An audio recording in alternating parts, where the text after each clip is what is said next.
right in here. To give just a little bit of background, but not go on and on and on. The idea for this novel was first sparked when I was on a 2-month solo backpacking trip in the summer of 1998. And I was in London by Hyde Park with a friend, and we were going through this underground tunnel to go under this busy street. And there was this young man sleeping in the tunnel in a sleeping bag with, a backpack beside him. And it wasn't really clear if he was homeless or if he was just a young guy who was choosing not to spend the night in a hostel. And I just thought, oh, that's kind of interesting. So he stuck with me through the trip, and he was who I started first writing about. And then these other characters just came on board. So he became more of a springboard character, and then he enabled me to introduce these other characters and go on these other journeys. So the first character who I'm talking about, I call him Martin. And he is a young idealistic youth who's left his home in British Columbia, Canada, and he just is kind of sloughing off the workaday world, doesn't want to be, part of the materialistic life, and he's not quite sure, he hasn't figured out what it is he needs to be doing, and so he buys a one-way ticket to London, England, and just is allowing the day to see him through, basically, just a few dollars in his pocket, pounds in his pocket, and of course that's short-lived, that doesn't last very long for him, and he becomes stranded in London. And so the passage I'm first going to read is, let me just get my bearings here. He's been like that for a while now, just kind of scrounging to get by, and his feelings that he had before are starting to turn, but he's kind of dug too deep a hole for himself, so he's not quite sure how to re-enter society easily. He's becoming a bit jaded now. Martin had been wandering the streets all morning. The sidewalks were wide and crowded. The streets had a smaller ratio of traffic, and he was tempted to walk along the painted dotted lines in the middle of the road and dodge the cars. At least he would get paid if some careless driver bumped into him. The mob on the sidewalk lived by the rule of every man for himself. He unsuccessfully tried to avoid the shoving and gave it back where he could without making eye contact. He had grown sour and didn't want to admit his thoughts, even to himself. The truth was that he was young and ready to accept his creature comforts again. He began to miss pillows, basic warmth, and friendly conversation. The problem was he had delved so deep into his notions of the world being dictated by the evils of money, politics, and fads that he didn't know how to slip back into the norm undetected. His rebellious nature had won him a reputation in the spreading vicinity of this tunnel life. His thoughts pushed behind his eyes as he walked recklessly. What could he do now? He had no money. Suddenly, the colorful printed paper and accumulative clinking coins he once detested seemed essential. He kicked the pavement in defeat. There was no use fighting the greedy gods. Could he work? Would anyone hire him here? His appearance was almost frightening. He prayed for rain on the days between using the public showers, which cost £2.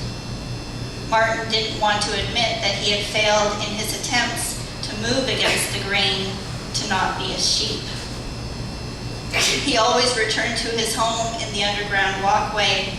After all, home was a place you could escape to after your legs grew weary and your head swelled with the pressure of people and words and laborious tasks, wasn't it? Perhaps Martin's home didn't provide the best comfort, but it did provide him with shelter and a place to submerge from the busy streets.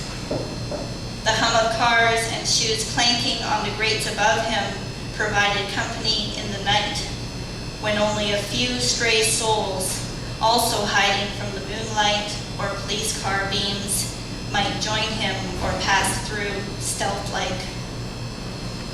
Martin wandered the streets of London by day and hid from them in the late dark hours. As he headed back to Hyde Park, he would often see the homeless people clustered together in alleys. They were prohibited from seeking soft grass beds in the parks, even in the warmer season. So, in alleys, they lit each other's cigarettes and spat on the sidewalks.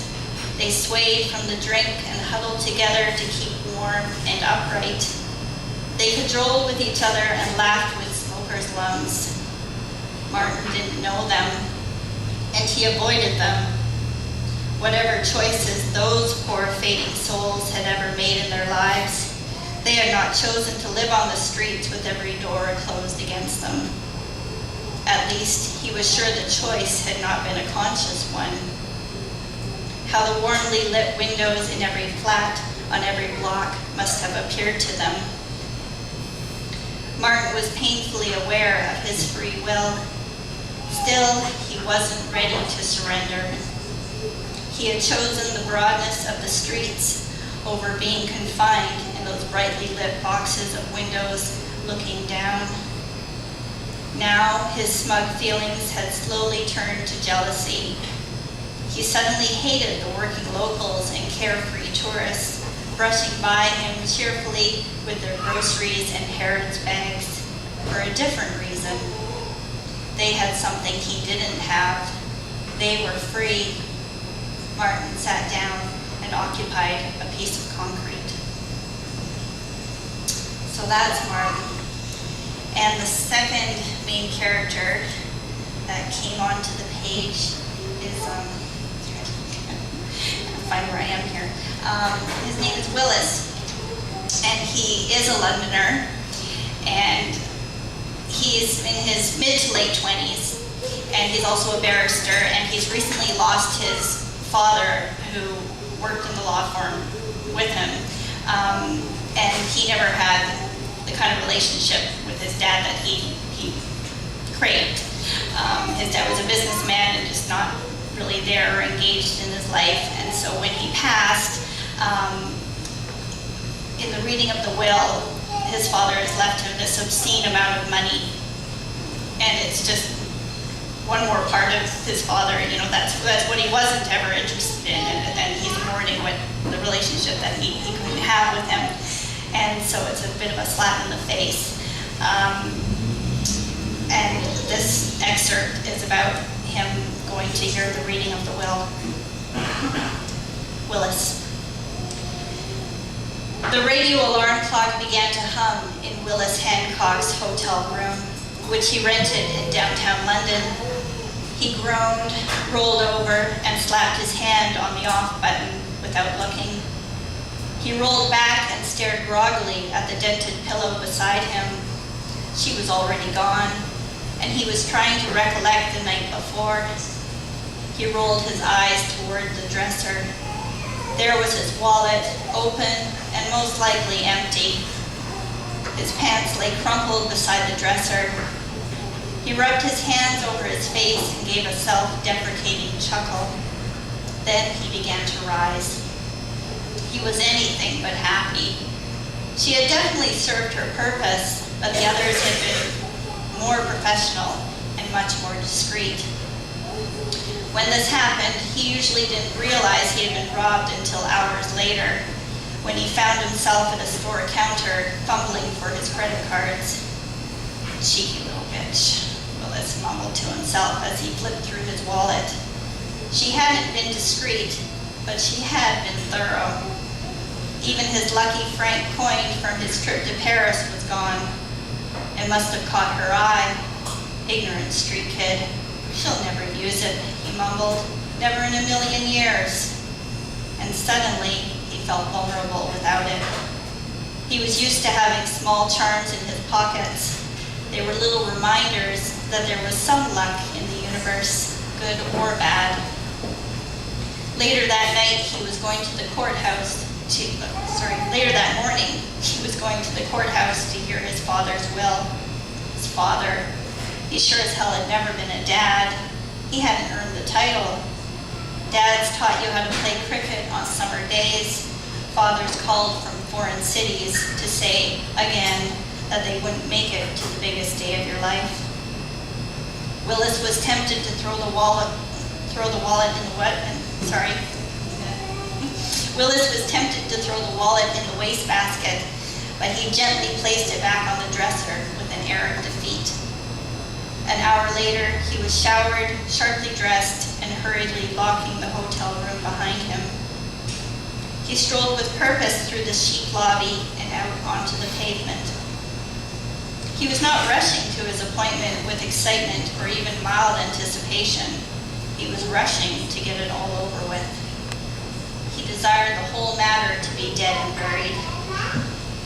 There was a shameful question repeating itself over and over again in his head, and he tried desperately to ignore it. What did the bastard leave me? His only son. What did the bastard leave me? Bastard.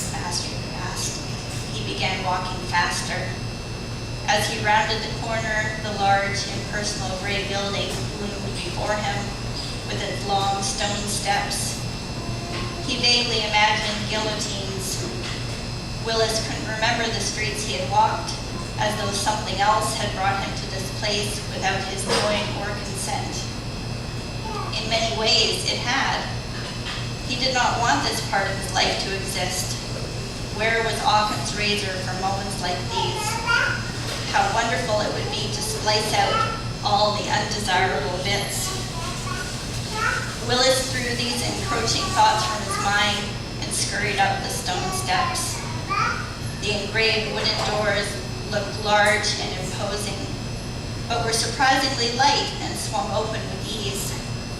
Willis couldn't help thinking that perhaps these doors were much like his father. If only he had taken the time to turn the doorknob. Once again, he banished his useless mind chatter. None of it could be helped now. His father's barrister and friend was waiting for him, perched on one of the many benches placed along the sides of the grand hallway. The white marble floor was immaculate, almost so that, if he desired, he could see his reflection near his feet. But few dared to look at themselves in a courthouse. The man rose to meet Willis. Willis knew this man well, too well. Sometimes the disappointing calls from his father would be telegrammed through this man's voice. "I'm sorry, son," the voice would say. "Your father has been held up in a meeting." Even this man knew his father well enough to know he was only that. Father, sperm donor, an absent male figure. The dictionary was far too generous with the word father.